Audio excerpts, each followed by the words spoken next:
Welcome back to Dylan Through the Decades, our mini-series that explores the life and music of the one and only Bob Dylan.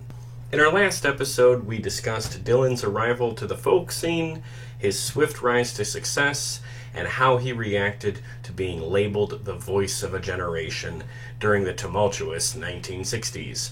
This extreme level of fame and adulation did not sit well with Bob, and neither did the crushing pressure and expectations from his crooked management.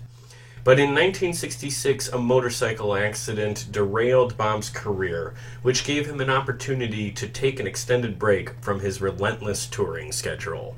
He used this time to rest and reflect on his career, and to also record a collection of songs that would be mostly shelved for several years. After he recovered, he eventually closed out the 60s with a Nashville-driven country record, leaving many fans confused about the direction of his career. That confusion would only get worse as Bob entered the 1970s. His first release of the decade was a bizarre double record designed with the sole intention of losing fan interest, which prompted critics to ask, "What is this shit?" and declare him lost. This also launched a 30-year tradition of starting off each decade with one of the worst-regarded albums in his entire catalog. Stranger still, Bob waited only 4 months before dropping his next album, which was widely considered as a return to form. The artistic whiplash continued into 1973 when Bob accepted an offer to record a soundtrack for a Western movie, and then star in it as well. In 1974, he changed labels and reunited with his most famous collaborators, the band, for an album and tour. Despite the success, he promptly returned to Columbia Records for his next project. Blood on the Tracks was released in January 1975, and this incredible album would garner as much or even more critical praise than anything Bob delivered before or since. The tour to support this album was also a great achievement, both artistically and commercially. Dylan was once again on the top of the world. Now comfortable with his current status as an artist, Bob finally agreed to release an official version of a bootleg that had been circulating for years. Although he had recorded the basement tapes with the band in the late 60s, it would first hit the stores in the summer of 1975. His mid-70s hot streak continued with Desire, which arrived in January 1976, but cracks started to show soon after. His exhausting tour, the Rolling Thunder Revue, came to a close, and so did his marriage. A painful, contentious divorce demanded much of Bob's time, and also of his wallet. To make his financial matters worse, Bob released an expensive passion project film called Ronaldo and Clara, which bombed terribly.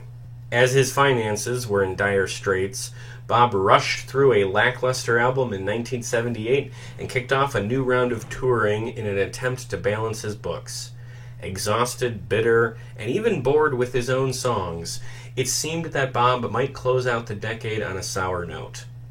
But much like his final release of the 1960s, his last album of the 1970s was a wild departure from his previous work.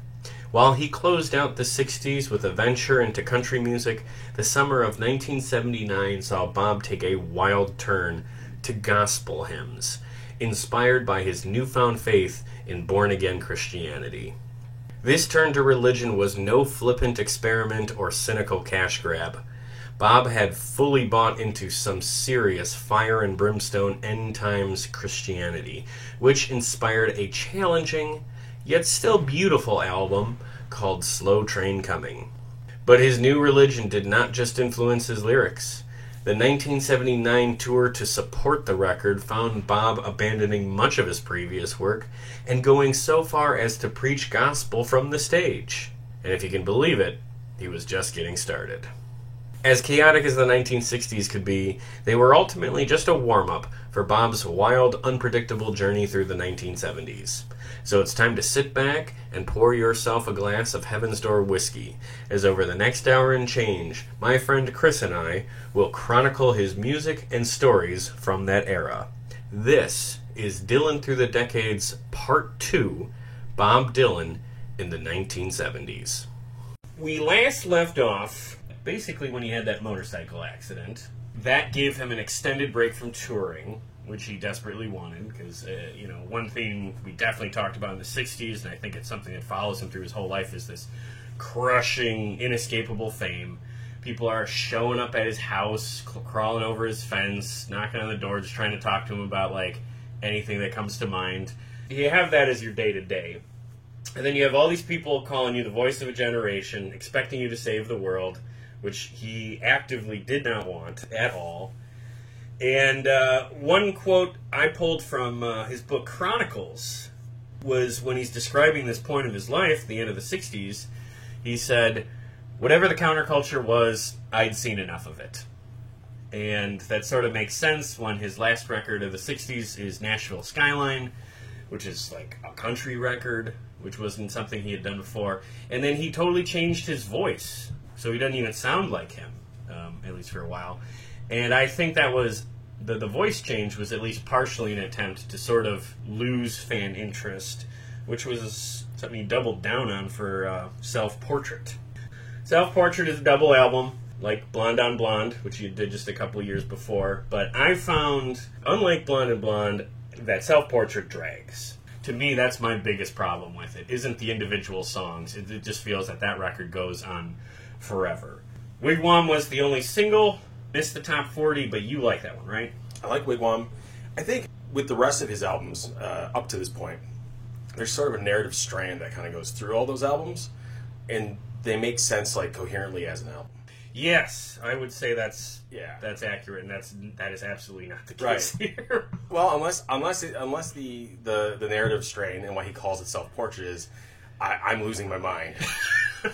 This is the just scattered, like, mildly schizophrenic sort of like weirdness I'm going to put out right now in 1970. I am a broken man, and here are the pieces. Yeah. But I mean, it has at least two, I think, solid songs on the album, which is Wigwam, and I really like All the Tired Horses, which opens it. It doesn't sound like Dylan. Because this album has the reputation of being one of the worst records ever. So when I put that on, and I heard that opening track of All the Tired Horses, I was just like, hey, this is pretty good. Where's all the hate came from? And it took me until I got to the end of the record where it was just like, man, this thing takes a while to get through. But I also never really got, like, this is the worst thing ever. No. But the famous Rolling Stone from the guy you like, Grail Marcus, I think, did the famous Rolling Stone review where he opens with, "What is this shit?" Yeah. And that's a good line for this record.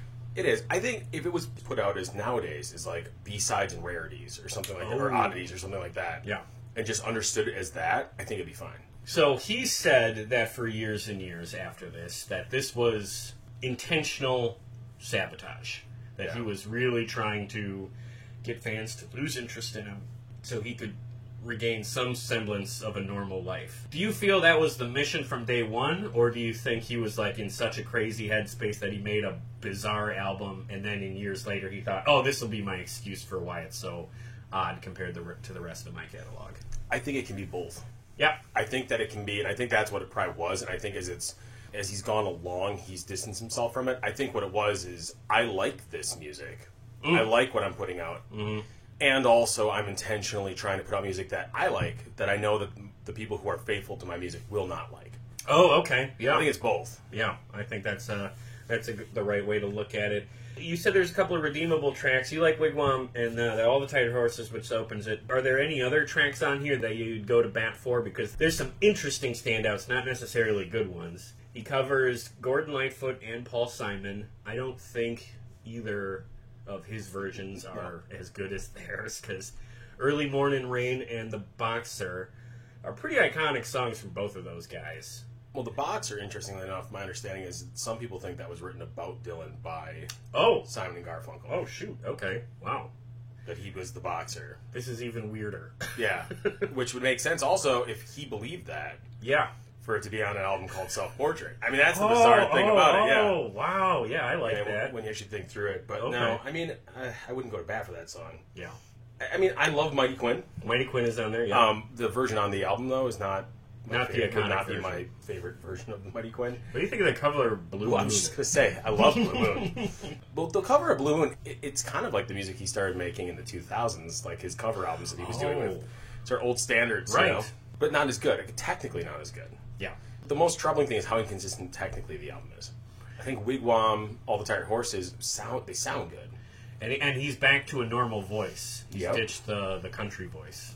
Yeah, and he sounds pretty crisp and clear on this one, so you can't hit him for that. The last song I got to bring up is his weird ass take on Like a Rolling Stone. That sounds like he's making fun of it. It's like a sarcastic, like riffing on his own most famous hit. I'm trying to think of another artist that did something. Has another artist done anything like that? Well, it's like an iconic song. I mean, they've done. I Yeah. think artists have redone. They do like Did happy Whitesnake do that with? Yes. Yeah. but they made it much more commercial. Yeah, They that's had the a big difference. hit. It's the opposite of that. Yeah, right. Wow.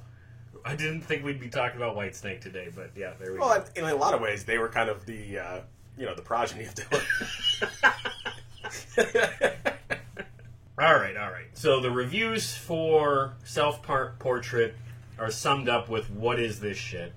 And then the reviews for New Morning, which come out later that same year, in October 1970, comes with a review that says, "We got Bob Dylan back." Yeah. The recording process for New Morning, for what it's worth, is one of the album's Bob details and chronicles. It's the middle part. And the quote I pulled from Chronicle about this record, he says, "Message songs, there weren't any." He's continuing to reject that he's some political messiah, from the 60s. So this is considered a return to form. Again, he's not doing the country voice anymore. And it's like, how the heck do you put out a bizarre record that's meant to drive away fans, and then 6 months later do the album that all those same fans want anyway? Doesn't such a quick turnaround seem a little self-defeating? Was he hedging his bets here a little bit? First of all, I don't know that Nashville Skyline was as well received by the average fan. Oh, okay. A lot of critics liked it. Okay. As being sort of a nice album. Okay. But I don't know that it was loved by the public. Maybe it was. I don't know. I would have to see how it charted and stuff. I have no... Lay Lady Lay was a big hit. Oh, yeah. I forgot about Lay Lady Lay. But, I mean, New Morning doesn't sound like the stuff he did before Self-Portrait. It doesn't have the same sound to it, I don't think, as the work he did in the late 60s. And then in terms of it not being a message album, I would push back against that, because I feel like if Dogs Run Free is like proto-Christianity Dylan. That's before he... Oh, man. Showed his hand already? Mm-hmm. Well, let's put a pin in that, because that's going to be a big chunk that we close up on, and I don't want to get the carriage before the horse, but interesting thing to note. It's a great album, though. Not For You's great. If Not For You was the only single, didn't chart, and I made a note that it also appears on George Harrison's All Things Must Pass. And I listened to both versions. I much prefer Harrison's cover. And you do too, right? I do. Yeah. So that's something we saw in the 60s, was an artist grabbing a Bob song, throwing on their record, and doing something a little more commercial, a little more radio-friendly. Harrison gets a pass for that, though, because I think he was in the studio with Dylan when he recorded it. So yeah, they're buddies. That's right, and future bandmates, which we'll talk about in the next episode. And then, of course, we'd be remiss if we did not mention The Man in Me from New Morning, which I think most people our age and younger would know from The Big Lebowski. Absolutely. The opening credits, right, in the bowling alley, when the camera's panning behind the pins. Yes, it is. Okay. A great movie. For anyone listening to your pod who's not... A fantastic has never movie. seen it. That was my favorite Dylan song for a long while, because I think I saw The Big Lebowski before I gave Bob's music a real fair shake. I should mention, if we're talking about Dylan in the movies, Wigwam, which one of my favorite Dylan songs actually is in The Royal Tenenbaums, Wes Anderson movie. And it plays kind of an integral part in that movie. So, okay. And Wes Anderson went real deep with that. He found like a diamond in the rough. Oh, yeah, absolutely. Well, why don't we just stay on movies? Because the album he did after New Morning was the soundtrack for the film Pat Barrett and Billy the Kid. So I recently watched that movie for the first time. That's a great movie. I love Westerns right out of the gate. And if you put a Western with James Coburn and Chris Christopherson, yeah, count me in. Plus Harry Dean Stanton and Bob in a small role. This was like, man, this is my speed, dude. Yes. I put this movie on by myself, and I enjoyed it. It was good to just watch the performances. I will say it wasn't like the most wild plot or best action scenes or anything, but the performances were fun. I like seeing those actors. It's not Peckinpah's best movie, right? But I mean, it's interesting though. I think in a lot of ways that Dylan kind of hooked up with Peckinpah at that time point, because Peckinpah's I would make the case like a reactionary. Oh, yeah, absolutely. I like him, but I'm a fan. Yes, me too. But like, I think that it's indicative of kind of where his headspace was at too. I mean, it's almost an affront to the mentality of the sort of peace and love generation. Ultra violent, like the most violent films are being made at the time. Yep. Up to that point, really. This movie had a lot of production problems. And Bob's role... They killed a lot of horses. Yes. This is one of those movies that was made before you get the nice little saying at the end of the end credits of no animals were harmed. Yeah, this was all animals were harmed. Any animal seen on screen was harmed during the filming of this movie. Oh, boy. So, yeah, be careful about that if that's a concern. It's not red paint. My favorite scene with Bob in the movie is when Coburn holds them all up in the bar and he makes Bob go behind the bar and read off the labels of the canned food while he talks to the other guys. So the audio track is Dylan very quietly in the background reading, and then occasionally it will cut to him and it'll be like, beans, canned beans, black beans, asparagus beans, It's just like, it was so bizarre, it cracked me up. Now I want you to go over there to that shelf of airtights and give us a nice read. Not enough for us all to hear.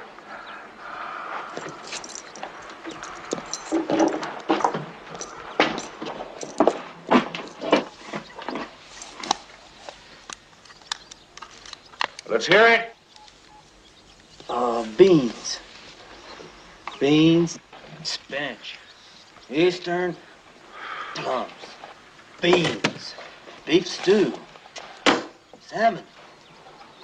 Climax tobacco. Just keep on going there. NK, fine quality tomatoes. Do you think that was like Peckinpah being intentionally morose? Like, I'm going to have the greatest songwriter of generation just on camera reading about, like, off the back of labels? I mean, here's the thing. If Peckinpah did that, thumbs up. Yeah. 5 stars. Well done, sir. That's hilarious. So Bob had a small role in the film called Alias, and he did not have too many lines. So if you're looking for a movie where it's like a showcase of Bob's acting abilities, I would not say this is the right one. I guess I would point you to, Ronaldo and Clara, which I absolutely did not watch. I wouldn't point anyone to Ronaldo and Clara. If you want to see Dylan acting, watch his interviews. Oh! If you want to see, I think that's what you do. Okay, that's a good point. Yeah.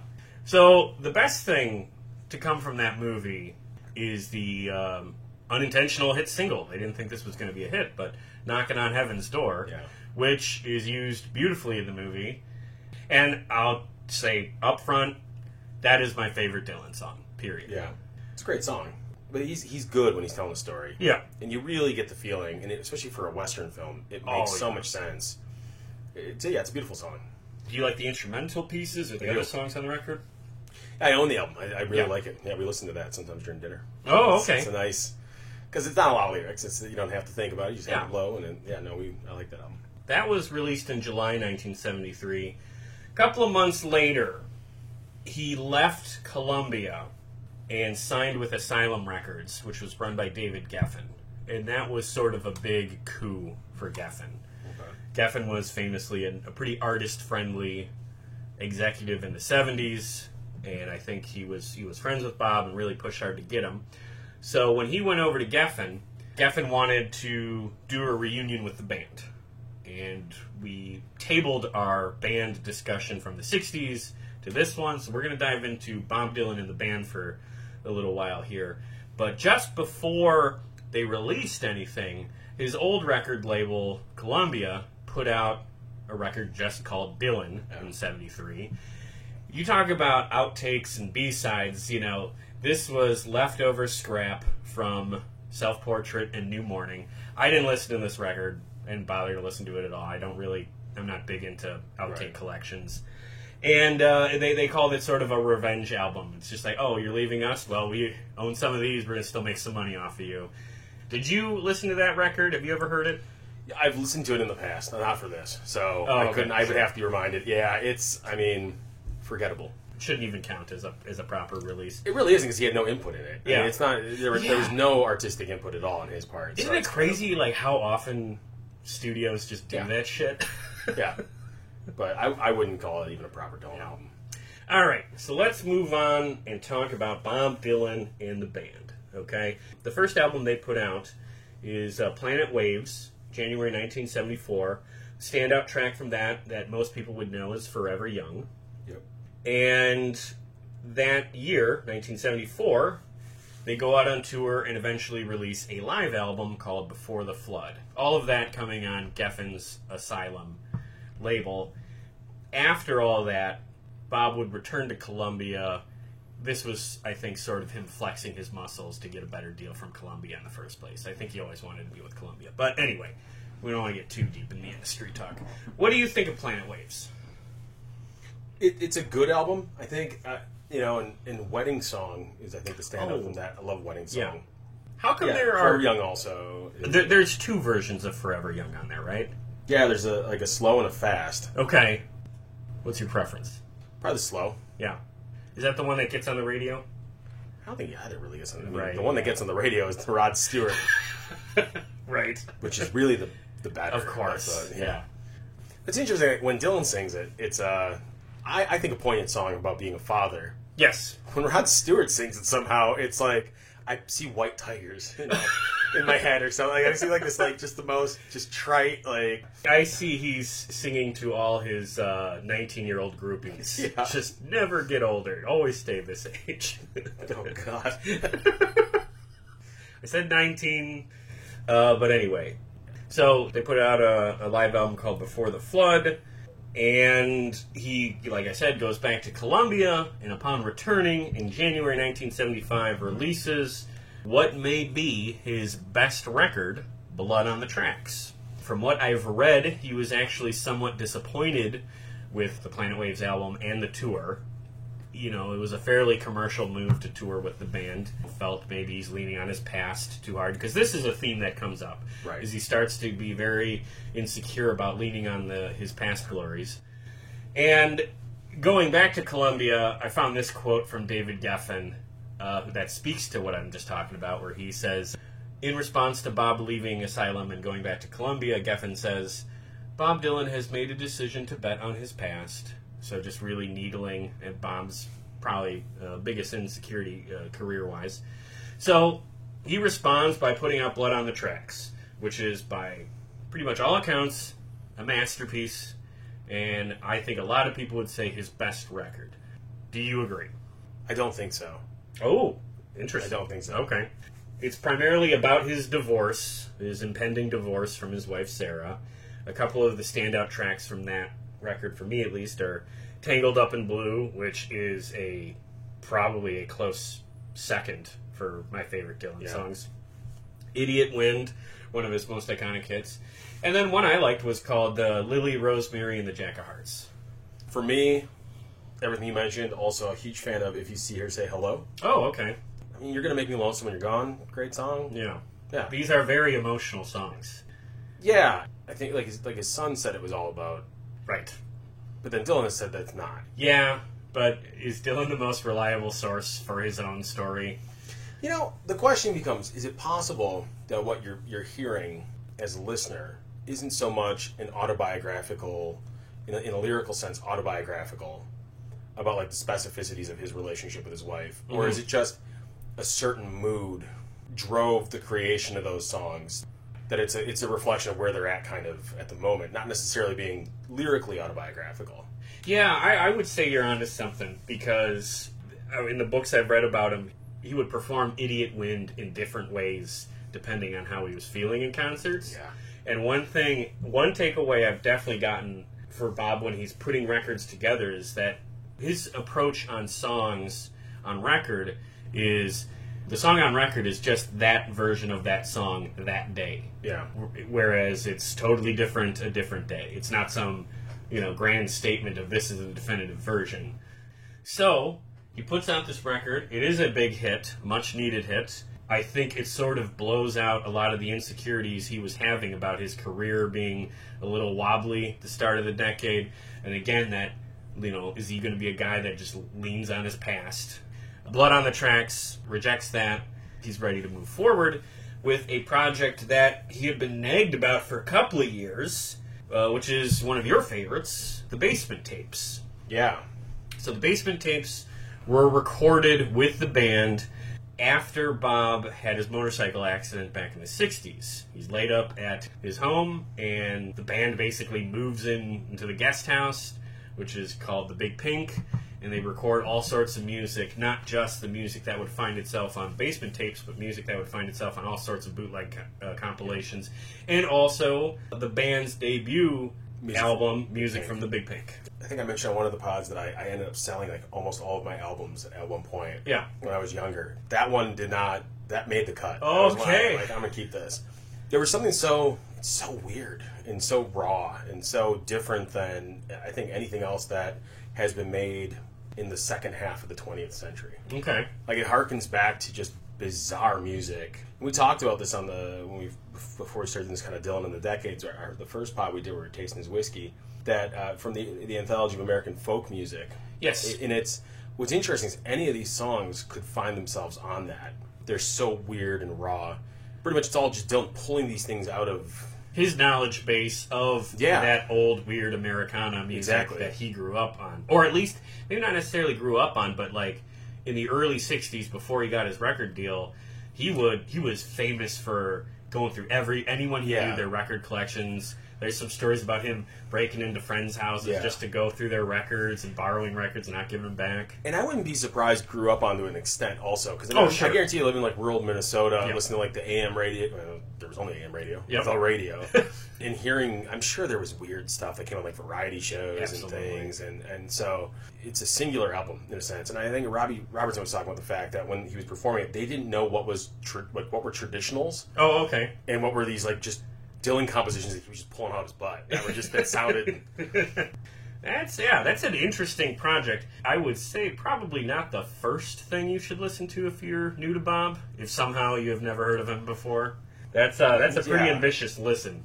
I think it's interesting that he waited until after Blood on the Tracks kind of put him back on the map, where he was just like, all right, I feel good about my present, so I can put out this old compilation, because this was one of the first things that was getting like crazy bootlegged. There were versions of the Basement Tapes out for years. But I mean, I will say, I think the interest in it is because it's like nothing else that was being put out. Yeah. Or really has been put out. Yeah, I was not expecting the sound when I listened to it. There's a couple on there I liked. Levon Helm sings on Don't Y'all Tell Henry, and I really liked that one. It's a great song, yeah. I also really like Levon Helm. Even like the names of the song, Tiny Montgomery. Oh, yeah. Nothing was delivered, which is literally a guy pleading about the fact that, like, I don't know, something was supposed to be delivered. Nothing was delivered, and he's just really upset about it. I mean, these are, they make sense in that sort of really, like, old Americana idiom. I think it holds up better than a lot of his other music, too. It doesn't sound of any time. Yeah, it feels sort of out of time, because that traditionals seem to have that, that very timeless aspect to them. So, staying on the band, do you like music from the Big Pink? I do. Do you like a lot of the band's albums, or have you listened to more than that? So, I'm not a huge fan. Okay. Music from Big Pink isn't, like I said, it's in my car. I listen to it pretty frequently. I'm a big fan of Last Waltz. I watch it most Thanksgivings because it was filmed on Thanksgiving. Yeah. But yeah, I mean, I think they make sense as a counterpart to Dylan. In the late 60s. Yeah, directionally, I think they both, when you listen to their music too, it was a rejection of some of the, both stylistically and in terms of content, kind of where the counterculture was going. So here, how about this? Does Bob bring out the absolute best of the band? Well, I mean, music from Big Pink is largely Dylan. I mean, I'm trying to think. It's a lot of Dylan covers. It's almost exclusively Dylan covers. I don't know. I mean, Cripple Creek's an amazing song, and that's not a Dylan song. So they're great in their own right. Okay, so probably maybe an easier question. Do you think the band brings out the best in Bob? No. Just because I think Bob just brings out the best in Bob. Yeah. I would say that's probably right. They don't bring out a bad side in him No. all. It's good, yeah. For somebody who's known almost exclusively as a solo artist, it's interesting how good he is as a collaborator as well. Oh yeah, we're absolutely going to be talking about that aspect too. Because going back to Joan Baez at the very start of his career to the band, and then I think of like all of the star-studded records he was making in like the 80s Right. and early 90s. Those weren't always good, but Right. you know, people want to work with him. So the last thing on the band, well, just the last waltz. You say you watch it every Thanksgiving. I haven't seen it all the way through, but I did watch a couple of his performances with the band, and they are great. Seems to have really good energy. You know, would you say that his appearance is among the highlights of the last waltz? He seems to be in good form. Yeah, I mean, Van Morrison's on that too. Yep, Neil Young. Which, yeah, no, Young. I mean, it's I think as concert movies go, and for any listener who hasn't seen it, I Yeah. would say definitely seek it out actively. That's a top-tier concert film. Yeah, I mean, it's Scorsese directed it. Yep, first of a couple of Scorsese-Dylan connections. True. Bob and the band. Interesting relationship. Starts when he goes electric, which is a very iconic part of his career, and concludes with The Last Waltz, which is iconically one of the best concert films ever. Well, one of the guys from the band left because of the. I know Levon Helm was out for a while. I think he left. Yeah, I think that was because of the amount of blowback that they were getting when they were performing. With Oh, Dylan. yeah. He was literally afraid. Like they were afraid for their lives. Yeah. kind of thing. And we don't appreciate. Again, we talked about this before. Like, we don't appreciate now what that meant to people. But like, I think it was Levon Helm. Yeah, he left for a while He worked on an oil rig or something. because he was afraid. Because the oil rig was safe for him touring with Bob Dylan. Oh, man, that's funny. All right, so they close up the band collaboration. Bob moves back to his solo career, and he follows up Blood on the Tracks with an album that seems to have gotten almost as good of reviews. Desire. You talked a little bit about Desire in the first pod we did. That's a very strong follow-up to Blood on the Tracks, and it features a number of iconic songs right off the bat. The first one I think of is Hurricane, which is about the boxer Reuben Hurricane Carter, who was wrongly convicted of murder, and it took like some 20 years to get him out of jail. Bob raised money for his defense fund, a couple of times. Yeah. This was a case that was very close to his heart, and it sort of harkens back to his song that we discussed a bit in our previous episode, The Lonesome Death of Hattie Carroll, where racial injustice seems to be the one, I don't want to just call it political, but one, it's a political cause that seems very close to his heart and seems to be something that provokes a strong reaction from him. Yeah. Some of that, I think, stems from the fact that Dylan strikes me as a very moral person. Yeah. And he's always seeking for that. I think that runs in him, the sense of just like sort of a natural law kind of sense of morality. Yeah. How do you like the song Hurricane? I like the song a lot. It's one of my favorites. I think it's one of my favorites of the decade. Pretty lengthy song, but it rocks all the way through. The only questionable part I know where of you're the going song- with this. Yep, the only questionable... I gotta bring it up, because it's something that might catch you off guard if you haven't heard it before, but near the end of the song, Bob uses the N-word, hard R, and Yeah. given that the song is about injustice, Yeah. and absolutely in defense of a man who's wrongly convicted, is there anything problematic about Bob using that word in that context of the song, or does the context of the song sort of absolve, Yeah. him from, the criticisms he might get for using that I word? think is my name going to be on this podcast? Like, do you want the answer that's informed by like the current fashion of like just self-righteous outrage at every turn currently, or do you want the one that I think makes sense contextually? Well, of course we want the one The real that makes one. sense. Okay, Yeah, the real okay. answer. We're not You pandering can here, employ yeah. me later if they put my name on this thing. I think that in the context of the song, and I think in the context of the time period as well, I think it's completely understandable and absolvable, especially since he worked his ass off to try and get the guy. Yeah. First of all, he makes a song popularizing the cause. In the context of the song itself, it's a reflection of the attitude of like uneducated or hate-filled whites. Yep. And it's not. I mean, no, it's completely acceptable in the context of the song. He doesn't play at a concert anymore, really, does he? No. And Probably because of it. Yeah. And then I think that's a shame. And at the time, nobody raised an eyebrow at it. I People- bet Hurricane Carter loved the song. People allowed themselves, now it's 50 years ago, I guess. Yeah. But people allowed themselves 45, 50 years ago to stop and think about things in the context in which they were produced. And think about the intention of the person who did it as well. Big time. They don't do that anymore. Nope. So now we're in a position where Dylan can't sing that song, and probably can't even listen to it. No, definitely would get on the radio. It's a damn good song, and he's got nothing to apologize for. So anyway, after Desire's released, he goes on what is probably his most famous tour outside of maybe the Going Electric one, was the Rolling Thunder Revue, which was sort of his brainchild. He wanted to get back to the roots of, like, what he said, who he is, as a showman. And he did his best to put together sort of a traveling circus where there was all sorts of music being played. The shows on this tour were like 4-hour ordeals with music from different artists. Joan Baez returns to the fold. He would perform. Joni Mitchell went out on the first leg and would perform.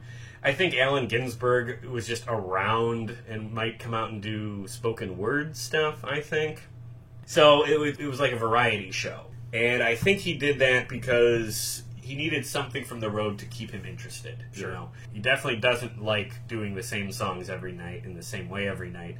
So I think the Rolling Thunder Revue was a big way of preventing that from happening. One of the first Dylan albums I had was the Bootleg Series Volume 5, which was Rolling Thunder Revue. Okay.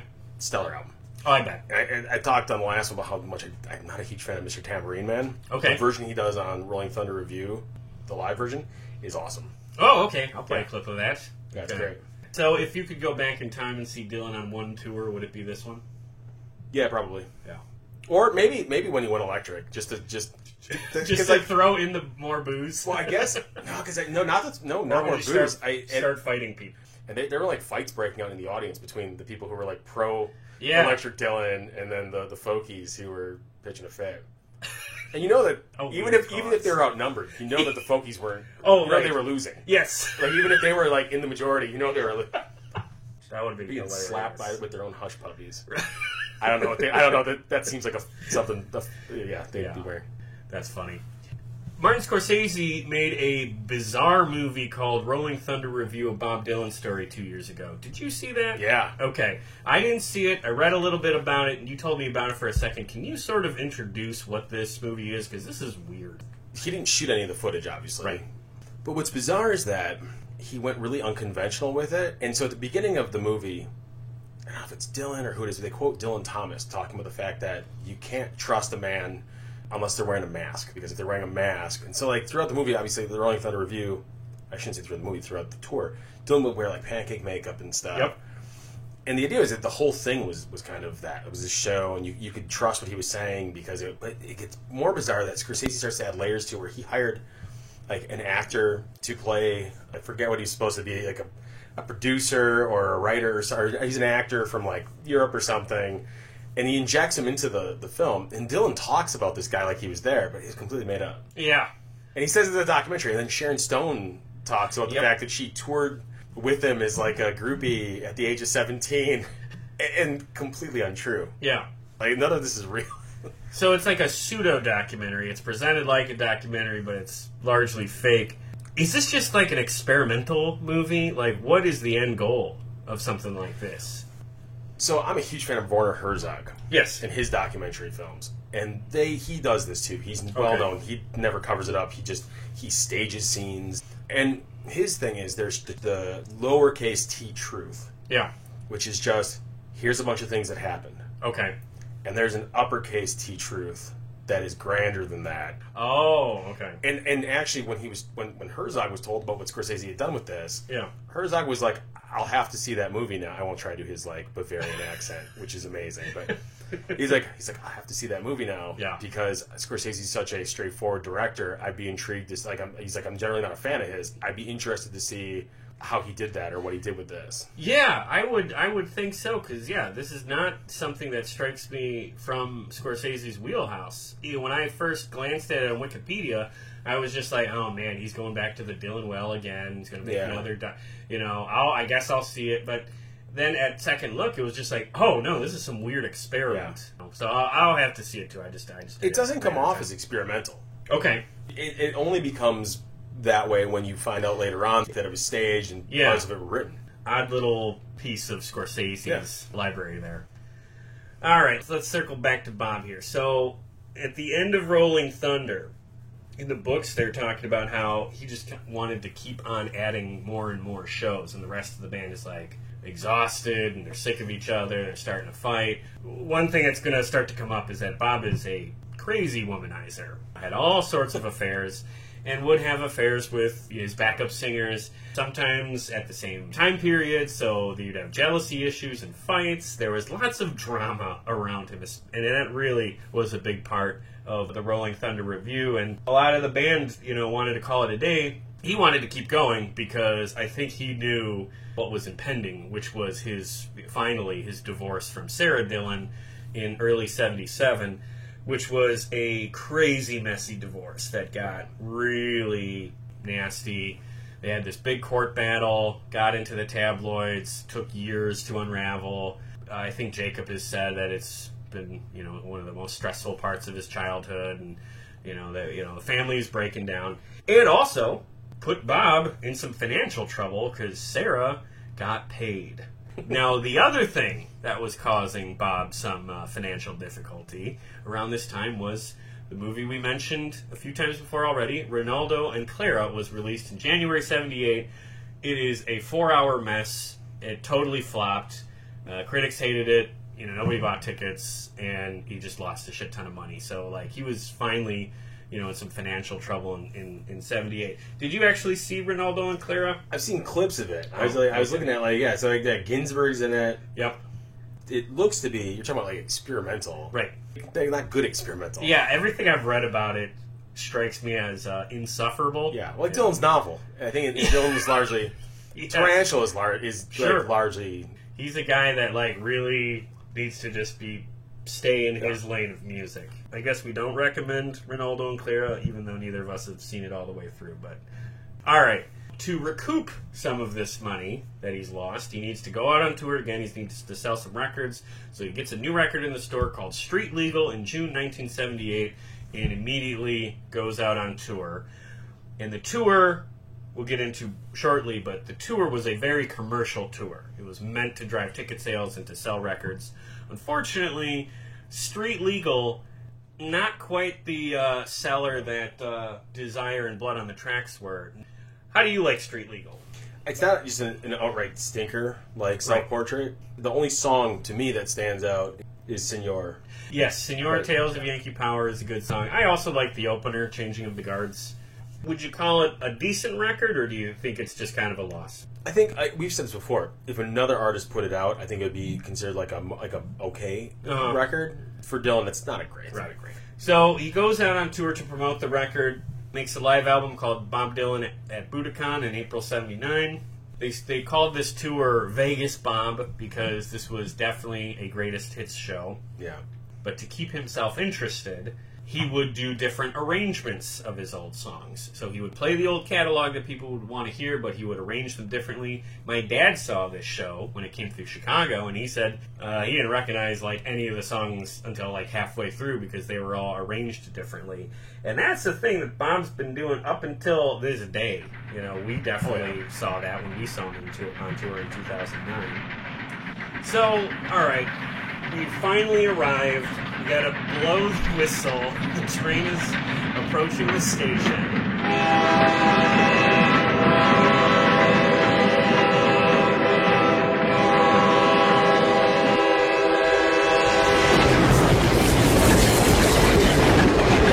Stemming from the affairs he had with several of his backup singers, one thing I did not mention is that a lot of his backup singers were black. And a lot of them had connections to their churches. And one of the things that Bob started talking to some of these women with was faith and what it meant to them and if they were saved. And somehow through some of those conversations, the idea of being saved and finding God became a big priority for him. And at some point in late '78 or early '79, he does this complete bizarre left turn where he becomes a born-again Christian, and we're going to talk about it in the next episode. We do a little more because he puts out 3 albums, one we'll talk about today, and the next 2 in the next episode, that are all Christian worship music. And I was looking for some interviews from him, and I found one he did with Playboy magazine in March 1978 with an interesting pull quote where he said, "I have some new songs that are unlike anything I've ever written." And that might be referring to Street Legal, because that was put out just a few months later, but part of me thinks he might have been having some thoughts about religious songs down the road. In the interview, he talks about religion quite a bit. He talks about Christ and the devil, and he also says, "I've never felt Jewish. I don't consider myself Jewish or non-Jewish." And then, sure enough, in August 1979, he releases his first album of Christian music called Slow Train Comin'. And we'll talk about the album in a second, but the religion he eventually found was definitely a born-again sort of church, but the church itself was fairly progressive. It wasn't like some hell and brimstone sort of church. But he found a book that was. It was a book called The Late Great Planet Earth, written by a guy named Hal Lindsey, who's still alive and preaching today, which is absolutely end times Christianity. The idea being that we were going to see the apocalypse in our lifetime. And Bob definitely bought into that, or at least to the extent that he buys into anything. And I think this weird turn to religion was a result of the fact that the 70s were a really tumultuous decade for him. His marriage collapsed. He had a very excessive lifestyle. He still had insane showbiz pressures with The Movie That Fails and all these records that are either up or down. And he's a guy that didn't do anything half-assed. If he found something he was interested in, he threw himself completely into it. That's why I think it was genuine, because he wasn't just kind of sampling some things or some Bible verses. He threw himself into the ideology. He was going to church regularly. He was taking part in Bible study. And when he took Slow Train Comin' out on the road, he would preach in between songs and do like a pastor act. Is this the most bizarre part of his entire catalog? No, I think it's, honestly, like when you listen to all of his stuff and you look at his rejection of the 60s counterculture, I think this is the natural progression. Like I said this before, I think he's a supremely moral person. Yeah. I think at heart he's a relatively conservative or moderate individual. Okay. And I think as the flower of the 60s bloomed and then eventually started to rot, I think that he saw that as like moral decadence and as being sort of, and I think this was an about face and a total rejection of that. Yeah. Not just of, the music and of the sort of culture, but as of like the entire culture. Because like the 70s was a decadent decade. Absolutely. People talk about that being in the 80s, but for show business in particular, the Studio 54, all those glory years were in the 70s. Yes, absolutely. And the 80s in a lot of ways was a supremely conservative decade too. Oh, totally. Yeah. So, but I think it actually makes sense. It doesn't mean it's great. Yeah, but Slow Train comes good. Like it doesn't mean that you're saying it's not hard to see why he found himself here. Right. Okay. Supposedly he saw Christ prophetically in Arizona, in Tucson. The story I That's have... when Christ is going to come to you, it's in Tucson, Arizona. Oh man, yeah, definitely in that city. The story I have that I recall from these books is that he was at a concert in '78 and a fan threw a crucifix up on the stage. Yep. And he didn't typically pick things up that people throw on the stage, but he picked that one up. Harkening back to what you were saying about the '60s, one thing I do remember from Don't Look Back is that they are talking about religion at one point, and he says, "I don't believe in anything." Yeah. Which is sort of a 20-somethings, approach to religion. And he's also a little older now, too. I know that John Lennon and Keith Richards made a lot of fun of him for this move. Keith Richards called him the prophet for profit, implying that this was some sort of commercial move, which I think is a little bizarre. Coming from a Rolling Stone, that's adorable. Yeah. Okay. I always thought that was a weird criticism because although this album was like a sort of a surprise hit, the concerts, he had a hard time filling seats once people started realizing what he was doing because he felt in the last tour he had done the greatest hits show. So he's just like, I don't have to do these songs anymore. I did them last time, and now I'm only going to do worship songs. Or he would do like Knocking on Heaven's Door or songs that had some sort of religious connection. So it was like a church service, and fans weren't expecting that, especially after his last go-round. But let's focus on the album very briefly here. Despite all this weirdness, I love this record. Yeah. There's one or two songs on there that I would pass on, but almost every track here I think is really good. Gotta Serve Somebody was the hit from the record. It was a top 40 hit number 24, and that was his last hit of the 70s. It was his last appearance in the top 40. So he never had a hit single after that until, I think, I was going to say. Right, we'll get to that in our last episode. He had he had number one with Murder Most Foul, but we'll talk about that later. But conventionally speaking, in his radio career, this was the last time that he had a hit single. And Gotta Serve Somebody, I think is a good song. No, to your point, I think it's a good album. Yeah. And it's coherent. Like, I see where he's going with it. There's a balance, I think, between what he's trying to do musically, and then the Christian message.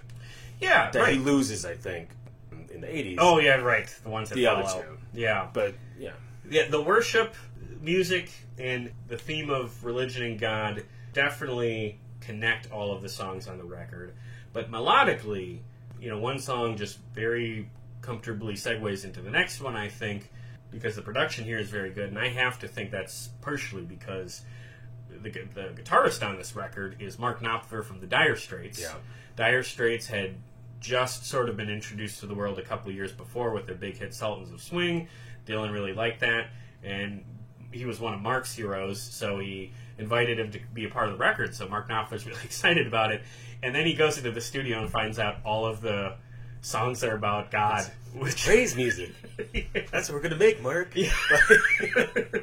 Thank you for coming to help me, I'm glad you're a part of this, There are stories that Bob would try to preach to people in the studio with him. I imagine you'd have to hang with him a little bit on that if you wanted to be part of the record, but... It does speak to his earnestness, though. Right. Against like what Keith Richards or John Lennon are saying. Yeah, I don't think this was a commercial endeavor. I think this is genuinely where he was at. So you like this record too. Are there any songs on here that jump out at you besides Gotta Serve Somebody? Because that's not even your favorite one, right? There's a couple others on there. I like Precious Angel. Yep. I like, what's the first one on side B? Gotta Change the Way You Think. Gonna change my way of thinking. Gotta Change My Way of Thinking. Yeah, I like that one. Yep, no, I'm a fan. And then also, we were talking about Man Gave Names to All the Animals, which is kind of like the kids' song on the album. Yeah. But it has a cool twist at the end, and I would urge everybody to... Yeah, he goes through, and it's kind of a nursery rhyme kind of thing, where he's talking about, this animal growls, whatever, I guess I'll call it a bear, and everything, it's a A-B kind of rhyme thing. And then he gets to the end where he says, saw a slithery animal go behind a tree by the lake. It just ends. It's like, oh, that's a reference to the fall of man or whatever in the garden. It's kind of slick the way he does it at the end. It just ends. The song just ends right there. And it's a comment on that even though he found religion, he hadn't lost a step lyrically. Because I think another criticism of artists finding religious music is that the quality immediately drops off and they lose all semblance of writing good songs. Dylan's compositions here and lyrics here are still very strong if you don't get hung up on the fact that they're all about religion. Yeah. All right. Well, to put a bow on Bob's religious discussion here is that I'm going to read from something that he said on stage while touring to promote Slow Train Coming. Because what harkens back to his last tour of the 60s with the Going Electric, where he was getting booed and jeered, he was also getting booed and jeered and chanted at during the Slow Train Coming album, or tour, I should say, because people weren't expecting, all the religious songs and then all the religious messaging. And he was getting really bad concert reviews as well. And at one point when he was in, he was in Tempe, Arizona, and the crowds were chanting rock and roll at him because they wanted rock and roll. So just imagine a crowd chanting rock and roll. Which, to be clear, he never really did anyway. Right, yeah. Never. Yeah. So they're chanting that at him, and he says, and I'm not going to do my impression of him because it's too much here, but he says, if you want rock and roll, you go down and rock and roll. You can go and see Kiss, and you can rock and roll all the way down into the pit. You want to rock and roll? I'll tell you what the two kinds of people are. Doesn't matter how much money you got, there's only two kinds of people. There's saved people, and there's lost people. Yeah, remember I told you that. You may never see me again. You may not see me, but sometime down the line, you remember you heard it here, that Jesus is Lord. Every knee shall bow. Can you imagine seeing him in concert? And that scene playing out.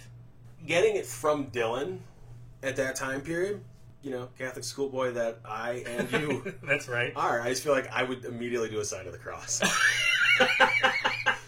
Holy shit. Yeah. Dylan? Like, all right. This would have been one of the tours. If I could go back in time and see him on tour for this one, it would have to be this show, because I have to imagine that was an absolute just spectacle. This would continue with him for a couple of years, because he wasn't like Bowie or Lady Gaga or Madonna, who would sort of put on a character costume for a record and then drop it a year later. Like, this was not a costume for him. This was now a lifestyle. So he threw himself into this, and this religious phase would last for a couple of years. So we're going to have to pick up on this when we start our next episode, which will be Dylan in the 80s. Do you have anything else for Slow Train Coming?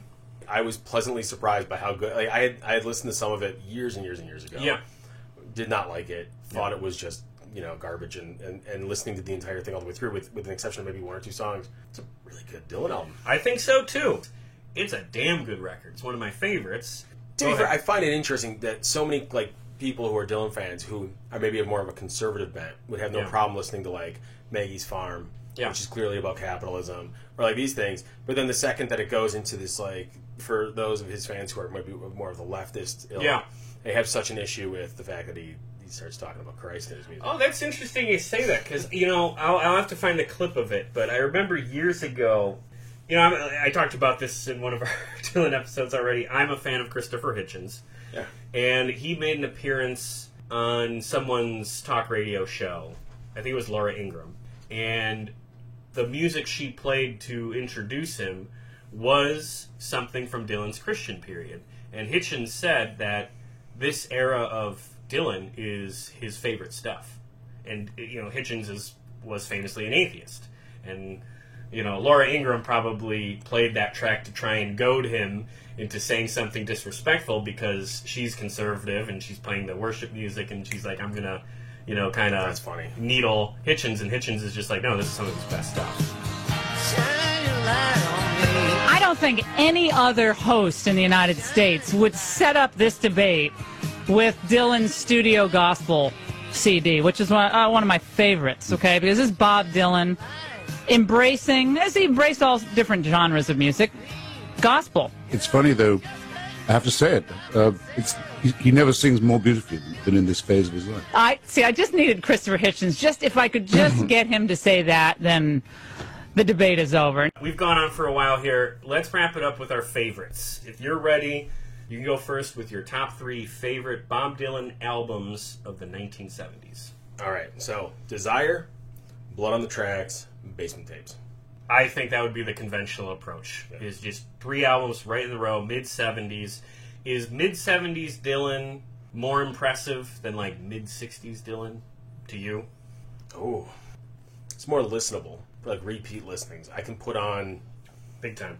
Yeah, I can put on mid-70s Dylan. Like I said, I keep a lot of it. I think I don't have Blood on the Tracks, but I have Desire and Basement Tapes in my car. Yeah. You can listen to that, like, while you're driving, and it rocks. Absolutely. I fully believe, and you know, this probably puts me out of step with most Dylan fans, but I think the heights that Dylan reached in the 70s artistically are much more enjoyable on repeat listen in the 70s than it was in the 60s. And, okay, I'll say mine. My 3 favorites are Blood on the Tracks, Desire, and Slow Train Coming. Yeah. You know, and I would keep any of those 3 in my car for repeat listens.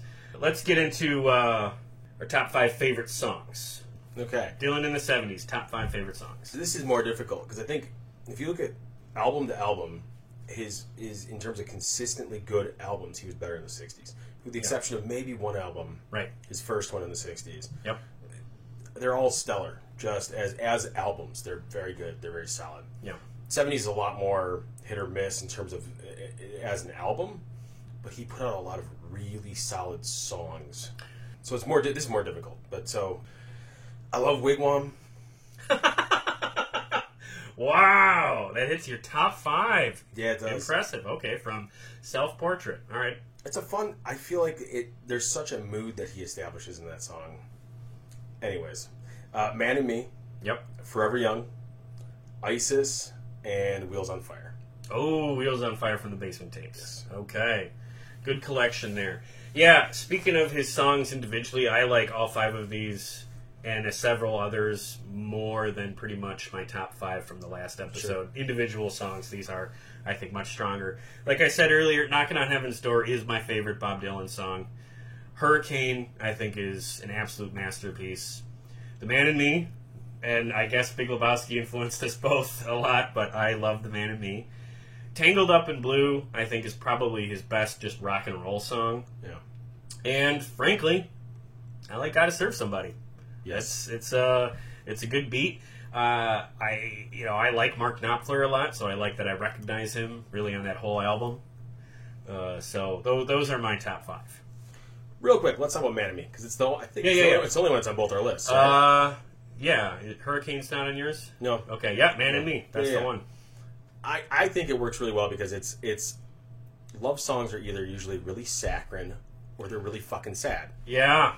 Man and Me works because it's a not sugar sweet love song. And it's one of the most like dude oriented like love songs. He's talking about like just being around you brings out the man in me. Like maybe it's you make me a better man, you bring out the best in me, and it's great, and it's not sappy. It seems to be like him identifying his own internal emotions about being around this person. And his faults, and how it complements those faults and brings out a better... Yeah, absolutely. It's a great song lyrically, too. Very good, very good. Well, then you know what? That's what's going to play us out, will be The Man and Me. All right. So, looking forward to Dylan Through the Decades Part 3, the 1980s. Anything you're looking forward to or not looking forward to? Infidels. Infidels, one of my favorites. The Shining, we'll talk about that. It's right. The Shining. I'm trying to think if there's anything else in I haven't even started listening to them yet. So. Well, we'll get the Wilburys. Oh, yeah. Big time. We're going to get him his participation in We Are the World and also Live Aid, Farm Aid, and all that. All right, just some recommendations and citations here. The books I used for research on this were Dylan's Memoirs Chronicles, Volume 1. A book I recommend strongly is Down the Highway, The Life of Bob Dylan, which is by Howard Sunez. That's a very well-received, very readable book. The thing with Dylan is that his life is so expansive and there's so much that it's really hard to get it all together. But that book does a very good job of it, and so does Bob Dylan, Behind the Shades Revisited by Clinton Halen. So if you're looking to learn more about Bob, I would recommend either of those books. And talking about the movies we were discussing earlier, I think any fan of concert movies, including myself, should really see The Last Waltz all the way through. Yep. I need to make a point to do that. And I guess as a curiosity, that Rolling Thunder review, A Bob Dylan Story by Scorsese from a couple of years ago, I think that would be an interesting piece as well. So, with all that, Chris, thank you so much for joining us. Looking forward to Dylan in the 80s. Hey, thanks for listening. If you enjoyed this episode, please remember the big 4 things you can do to support this show that don't cost a dime. Number 1, listen to the show. If you're hearing this, that means you did that one already. Thank you. Your time is valuable, and there is an infinite amount of content out there. So you choosing to spend some time listening to this show means a great deal to me. Number 2, if you like what we did here, please recommend the show to family, friends, or anyone you know looking for a podcast, particularly about music. Share our links in subreddits, Facebook groups, and recommendation threads. Whatever you can do is highly appreciated on my end. Number 3, find us on social media. Follow us on Twitter at PlayThatPodcast. Like us on Facebook at facebook.com/PlayThatPodcast. And subscribe to our YouTube channel at youtube.com/playthatrocknroll. Lots of great supplemental material, like photos and vlogs, on all 3 platforms. as Play That Rock and Roll is very much meant to be a content hub as well as a podcast. And finally, the big ask. Number 4, please give us a 5-star rating and a positive review on Apple Podcasts, or wherever you get your podcasts. I know this part is a hassle, but it really does help the show a great deal, because it gives me something I can point to when pitching the show to potential guests. The more social media followers and positive ratings the show has, the better chances I have for booking high-profile guests for interviews. So if you take a moment to give us even just a 5-star rating, you are actively giving us a tool to do bigger and better things here on this show. But whatever the case, I appreciate any and all efforts you take to support us here at Play That Rock and Roll. Be sure to join us next time for more great stories and music from the world of classic rock.